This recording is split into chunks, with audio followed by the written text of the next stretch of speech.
Thousands of people are killed each year in drunk driving crashes. Tonight, the people who work to keep local streets safe are honored for their efforts. Good evening, everyone. I'm Daryl Kirkland Morgan. And I'm Jennifer Sheehan. Thanks for choosing WENY News at 5:30. They're the guys we see patrolling our roads every day and night, officers. Many of them don't do it for the recognition, but for the greater good of public safety. Today, Steuben County officers were honored for all they do behind the scenes, particularly when people are behind the wheel and under the influence. WENY's Tandra Reiki went to today's event and has the story from Bath. Good evening, guys. Most of us know someone who's been impacted by drinking and driving. Well, today I heard a very personal story and met some of the officers working hard, patrolling our roads and sometimes saving lives. Day-to-day, when we're working on night shift, we're handling calls, we're going to complaints, and all the while trying to be proactive, stopping cars and looking for DWIs. And today, officers like Sergeant Anthony Sanford were recognized for dealing with situations like that on a daily basis. The top DWI enforcers within Steuben County were honored for their hard work today at the Bath Country Club. Driving while intoxicated arrests are a real hard job. You have to be on active patrol. You're checking numerous vehicles, and then the follow-up with courts and paperwork is quite intense. And so, it's great to show appreciation that these officers probably have saved a lot of people's lives from reducing the number of driving while intoxicated persons on the road. State Police in Painted Post and Bath topped the list with 84 and 79 arrests. It's a difficult task, particularly for local municipalities.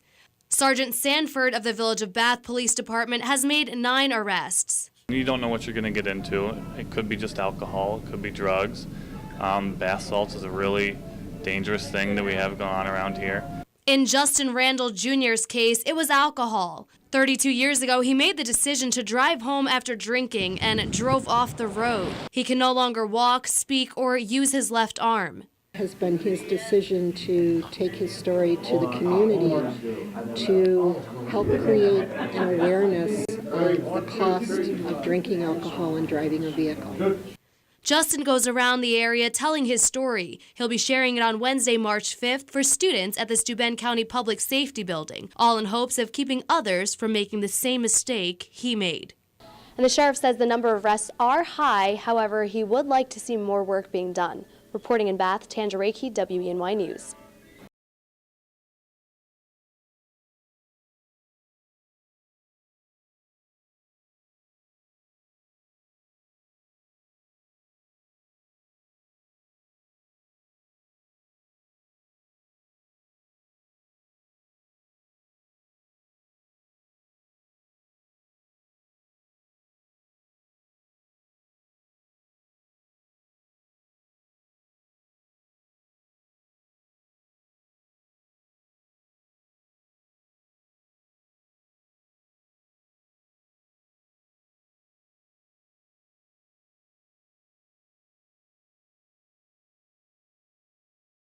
The need for after-school programs was the subject at the breakfast table at GST BOCES this morning. The Expanded Learning Network of the Southern Tier hosted their 3rd annual legislative breakfast. The group is a chapter of the New York State After-School Network. It's also advocates they're advocates for quality after-school programs for kids. Local community groups like the YWCA and Cornell Youth Center were there along with some local legislators. They focused on shared services so that despite the funding cuts, they can still provide quality services to the kids. And it becomes increasingly more important as both parents work, and many of them work more than one job, and our schools also need help expanding on the curriculum because they are also in tight budget constraints. They'll be having an agency affair on April the 4th at the Wings of Eagles Discovery Center, so people have another chance to learn about after school and summer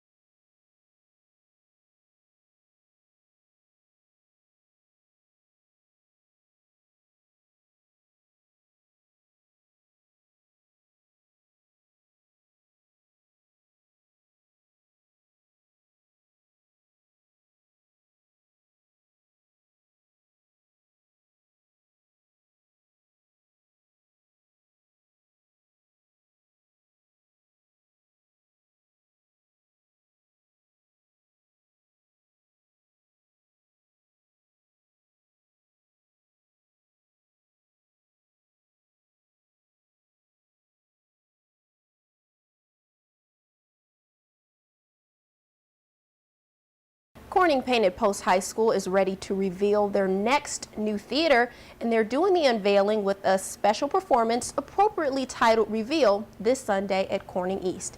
The new theater has over 1,000 seats and a brand new state-of-the-art electronic system, including ceiling speakers and a camera that allows performers to know when they should be on stage. Over 400 students from both East and West High School are performing in Sunday's concert.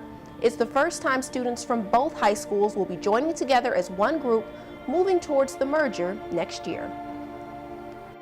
So I think it's just starting to make the project seem more real, and from pictures to what it actually looks like now is just amazing. A little fun fact about the new theater: a man flew in all the way from Japan, working 5 days, 12 hours a day just to tune the acoustics for the room.